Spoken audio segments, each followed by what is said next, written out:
Today, I'd like to talk about how American cities, particularly New York City, have changed and adapted in surprising ways.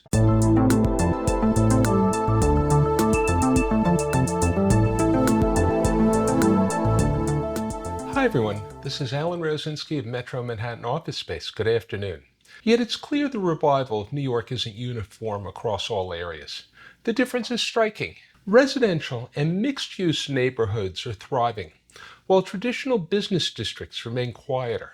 If you take an evening walk from the older affluent Plaza District to the younger buzzing Chelsea, you'll see the contrast firsthand.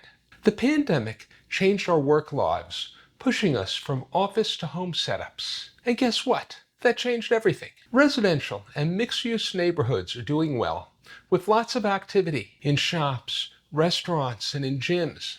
But the traditional business districts, they're still a bit quiet. It's the same in cities like LA and Chicago. Why did this shift happen? Well, the pandemic made us realize that cities aren't just about work. They're about creating homes and building relationships. And remote work played a big role in this change. Let's look at Brooklyn's Ditmas Park and Williamsburg. These neighborhoods used to be quiet during the workday, but not anymore. People are spending more time at home, supporting local businesses and bringing new life to these areas. It's not just happening in Brooklyn, it's a trend in Chicago and LA too. Here's another interesting thing. Lunchtime trends. Grubhub's data shows that corporate lunch orders from business districts have dropped. Instead, residential neighborhoods are doing well. People want to enjoy their lunch closer to home. In New York City, the numbers have dropped from 95% to around 85%. Now let's talk about residential rents. Despite remote work, rents in cities are rising. Take Manhattan's Greenwich Village, for example. Housing rents have gone up by 30% compared to 2019. It shows that city life is still in demand, and people want to live, connect, and spend their money in cities. Okay, let's hit the streets of New York City. Walking through neighborhoods like Chelsea, the Upper West Side, and Williamsburg, you'll see lots of lit windows at night. That's a good sign, showing that life and activity are coming back after the pandemic. But let's look at more affluent neighborhoods like around Park Avenue on the Upper East Side, for example.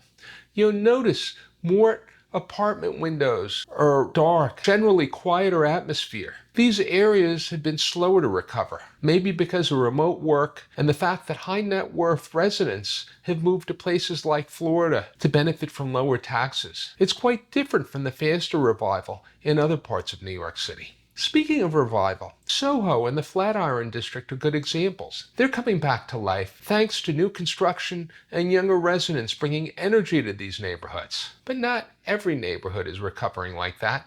Traditional business districts are still struggling. Places that used to be busy with corporate activity are now quiet. The Miracle Mile and Upper East Side are interesting examples. Executives haven't returned, and luxury stores and hotels are facing challenges. So where do we go from here? Well, cities need to adapt to risk losing their vibrancy. One solution is repurposing office space into apartments. It's a long process, but it can revive urban centers, stabilize property values, and accommodate housing needs. The Flatiron building, which was recently sold for conversion to residential use, is a great example of this trend. The main point is that the recovery of New York City and other American cities isn't just about getting back to normal. It's about moving forward. We're seeing resiliency, innovation, and opportunities for a different, hopefully improved urban environment. If you found this content interesting, please hit the like and subscribe button. Thanks for watching, and until the next time. If you found this content interesting or helpful, I'd be happy if you subscribe to my YouTube channel. You can always find me on Twitter. My Twitter handle is @Metro Manhattan. Until the next time.